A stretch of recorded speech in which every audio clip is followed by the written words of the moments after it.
Hello everyone, and welcome to the presentation. My name is Patsy, and along with Leslie, Kelsey, and Ashley, I want to thank you for being here. Today we'll be discussing our report, looking at the use of functional communication training to promote manding. Let's start off by discussing the conceptual problem. Functional communication skills are often lacking for individuals with developmental disabilities and autism spectrum disorders. This can lead to engaging in disruptive or problematic behaviors to gain attention, to escape from a task, or to access tangible items. Functional communication training is often used to reduce these behaviors by reinforcing the use of MANDs. Next, we'll look at the research behind MANDs. Cooper defines it as a verbal operant for which the form of the response is under the functional control of motivating operations and specific reinforcement. Teaching MANDs to individuals with developmental disabilities and/or autism spectrum disorders can serve a variety of functions, including reduction of problem behaviors, a decrease in aggressive behaviors, and appropriate communication for task removal. In addition, results from Payton et al.'s work indicate that teaching children to use PECs with peers increases manding and social interactions in children with little to no verbal repertoire. MANDs can also be used as a type of differential reinforcement of alternative behaviors when attempting to remove inappropriate and undesired behaviors that are frequently displayed.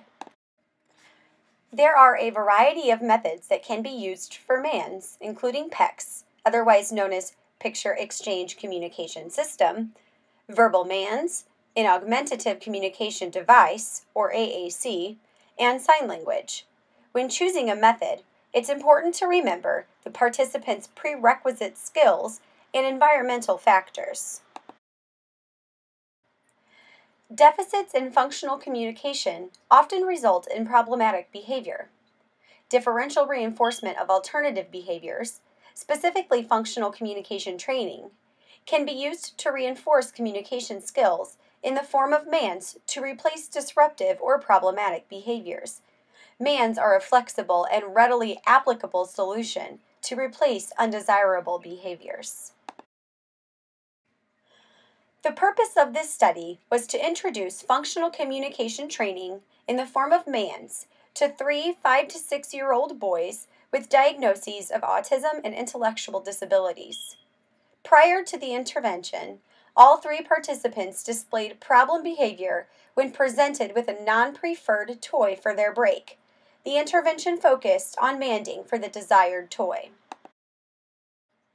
The participants selected were 3 5 to 6-year-old boys who exhibited deficits in functional communication, which produced problematic behaviors such as screaming, whining, crying, and grabbing.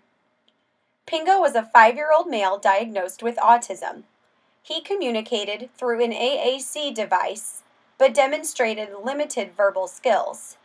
Skinner was a 6-year-old male diagnosed with autism and moderate intellectual disability. He possessed limited communication skills and utilized a PECS system to communicate. Dixon was a 6-year-old male diagnosed with autism and significant intellectual disability and utilized the PECS system to communicate as well. All participants were placed in a special education inclusion classroom with the same teacher. Sessions were conducted in a separate room that was attached to their classroom. The room had 2 tables, 3 chairs, materials for the instructional tasks, reward choices, and the participants' preferred communication system. Manding was defined specifically for each subject based on ability level. For Pingo, manding was defined as independently navigating his iPad to form an I want phrase. For Skinner and Dixon, manding was defined as placing the I want picture on the communication strip, followed by the specific desired object, and proceeding to place the strip in the adult's hand. Data collection was obtained via paper and pencil using continuous frequency recording during 15-minute sessions. One 15-minute session was conducted per day for 3 weeks. Trained data collectors observed each session sitting against a wall, with the researcher and student within sight during each observed session. Inter-observer agreement references the degree to which at least 2 independent observers share the same observations after calculating the same events. Inter-observer agreement here was obtained using total count IOA. This procedure compares the total count recorded by each observer per session. An integrity checklist was created to ensure treatment accuracy among sessions, and a second trained observer observed 5 sessions. The mean percentage of integrity was 90%, with a range between 80 and 100%. Now on to the preference assessment. A paired stimulus preference assessment was conducted here. 6 tangible objects were selected. 5 trials were conducted during the preference assessment, in which all items were simultaneously presented in pairs of 2 items at a time. During the course of the assessment, each stimulus item was randomly paired with every other item included in the assessment.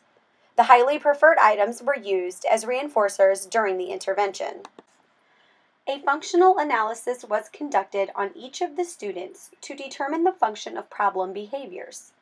During the control condition, the students were able to access any and all preferred items identified through the preference assessment. In the alone condition, no objects were presented and attention was withheld. In the attention condition, neutrally reinforcing objects were placed on the table for the student to play with. During the escape condition, the researcher presented work materials in the form of color sorting, file folder matching tasks, and shape sorting. In the tangible condition, a preferred item was presented to the student for 30 seconds upon the beginning of the session and taken away. The functional analysis was conducted over 10 sessions in the same room used for the preferences assessment, baseline, and intervention. As you can see here, Pingo's functional analysis shows that his problem behaviors were maintained by tangible items. And here, Skinner's behaviors were maintained by tangible items. The same rings true for Dixon. Next, let's move on to the experimental design and baseline conditions. A multiple baseline design across individuals was used to evaluate the success of manding for a desired tangible as a replacement behavior for current disruptive behaviors used to gain a tangible after task completion. This design was chosen because it controls for threats to internal validity. The baseline condition was similar to the tangible condition in the functional analysis. A variety of mastered tasks were presented, and a verbal direction, first do 3 tasks, then a reward, was given. The researcher provided each task and used a visual countdown strip to show completion upon each task. Once a reward was earned, the researcher presented a tray with an array of 3 highly reinforcing objects. If at any time pointing, gesturing, grabbing, or whining were displayed, the object was given to the student. During the initial baseline phase, independent manning was only present for 30% of the time for Pingo, 20% of opportunities for Skinner, and 10% of opportunities for Dixon. Pointing, gesturing, grabbing, or whining were observed across all 3 individuals' baseline phases. Prior to implementing treatment, staff was trained on specific prompting procedures.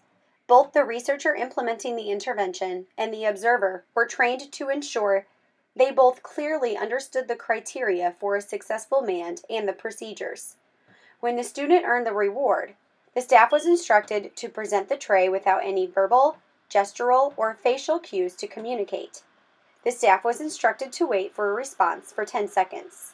If problem behavior was observed, the desired object was to be withheld, and a gestural prompt, pointing to the PEX picture or picture in the AAC device, was provided.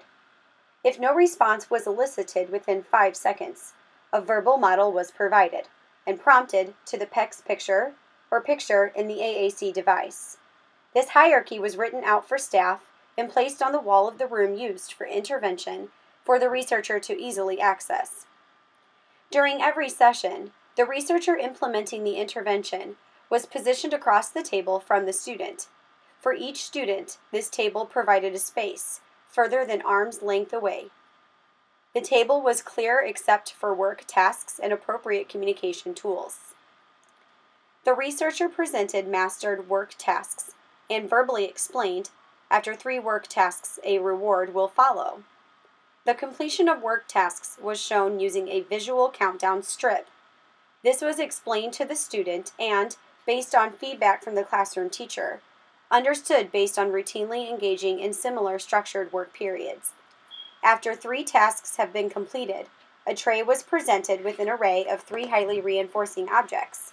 If the student displayed any problem behaviors, as previously defined, the researcher responded within the appropriate prompts and error correction.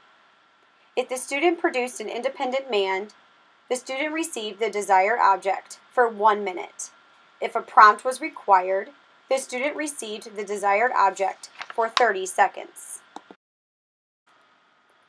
Results from the functional analysis identified that tangible reinforcement was the function of problem behaviors.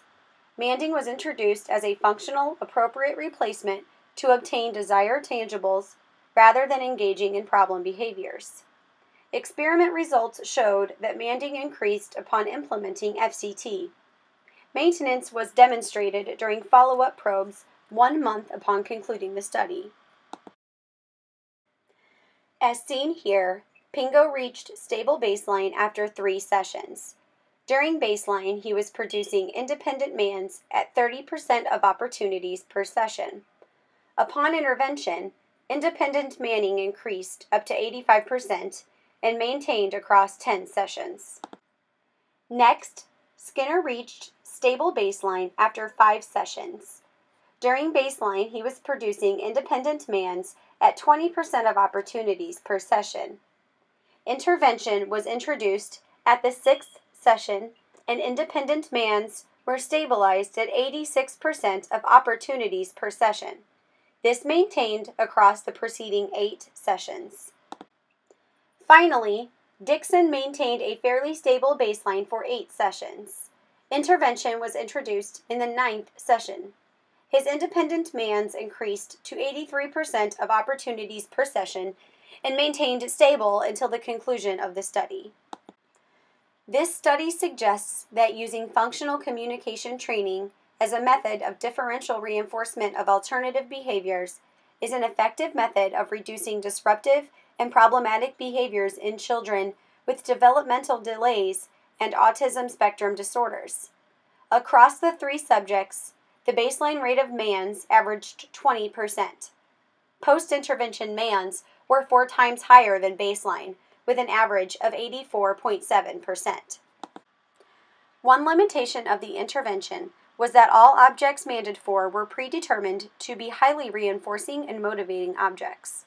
More probes would have to be conducted with the same subjects to see if mans generalized over to less preferred objects. Another limitation that would need to be addressed and tested for generalization was that all mans were directed to adults and/or instructors instead of peers. Mans towards peers would have a higher rate of social reinforcement and be very effective in a school setting. Further research is needed in this area. Finally, let's discuss threats to validity.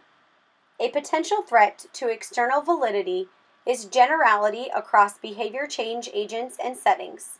The current intervention was conducted in a highly structured and controlled school setting, with a teacher who had prior training and experience implementing ABA interventions. To ensure external validity, further probes would be needed to test the extension of the intervention to different behavior change agents and less structured settings. Future research should focus on generalization across settings and stimuli, as well as measure its generality across time. And that concludes this presentation. This and the next slide contain the references. We hope that you enjoyed this presentation and thank you for your time.